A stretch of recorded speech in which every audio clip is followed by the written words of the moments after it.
Okay, so today we're going to do the flame test lab.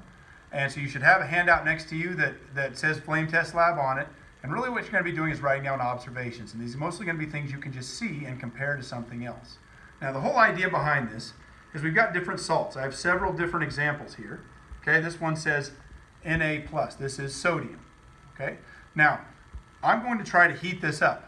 Okay, but I don't want to heat it up in a way where I'm going to burn it and cause a new chemical reaction. I just want to get the electrons on these atoms excited so they jump to new energy levels, new sublevels, and then they fall back down. And when they do that, they release a photon of light. And sometimes we can kind of differentiate one element from another just based on the light that comes off of it. It's kind of the chemical signature for each element. So there's sodium atoms in this compound right here.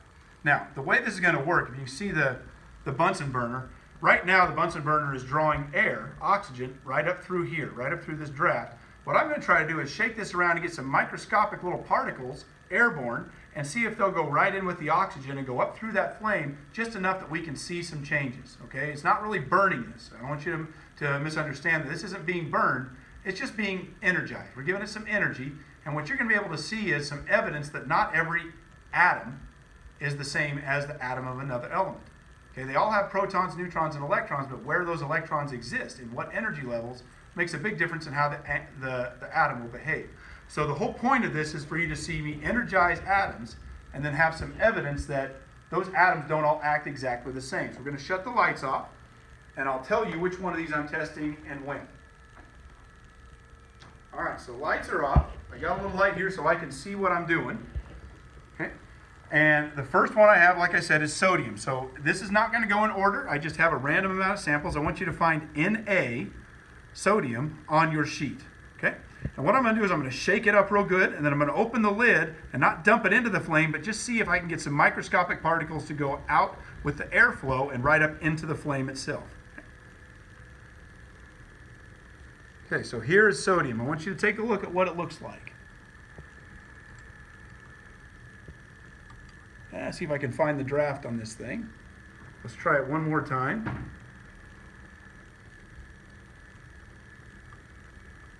There we go.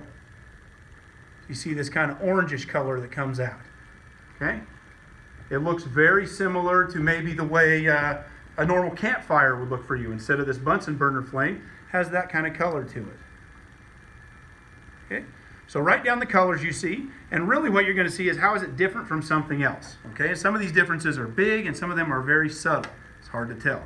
Okay, the next one I've got here that I picked up is potassium. This is maybe one of the most difficult ones to see out of everything. So you write down any little tiny change you'll recognize.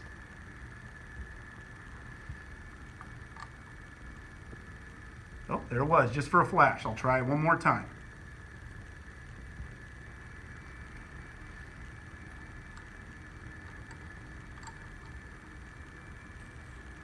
Okay, I know it doesn't look much different. I want you to keep it the way it is.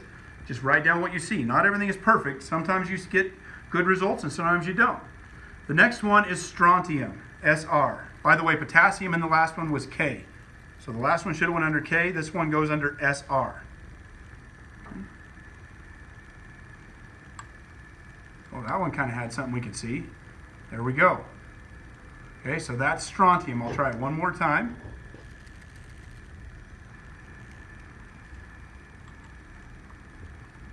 There's strontium.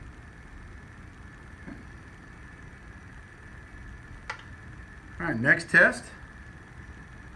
Next test is calcium, Ca, calcium. So find that on your sheet.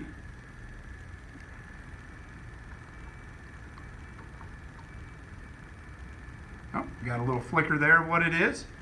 Some of you might go, hey, that looks a lot like the last one. This isn't easy. You may have to go back and rewind this video and see some subtle differences in these comparisons. Try it one more time from the other side here. Maybe I can get this to show up a little bit better. There you go. Okay? Some things are similar, some are different. The next one we've got here is lithium, Li. Find Li. Oh, there's lithium. That one shouldn't be too hard to see. Okay, there's an example of lithium. Next one is carbon, Capital C, carbon. See if you can find carbon.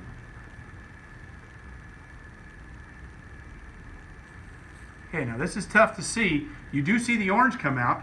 If you look near the top, I'll do this one more time, look near the top of the flame, you may see something different. Video, that one's going to be tough to tell. We'll do the best we can. Okay, I'm going to do one more, and then we're going to stop the video, and we're going to continue the rest of this lab on a second one. Okay. This one is barium, Ba. Okay, find Ba.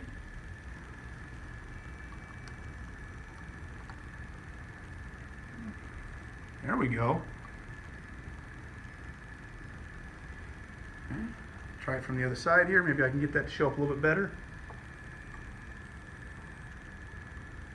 All right, now make sure you just write down some comparative things. This one was lighter, that one was more bright, that one was darker, that one lasted longer. And then we're going to continue on the next video with the last few samples and some unknowns.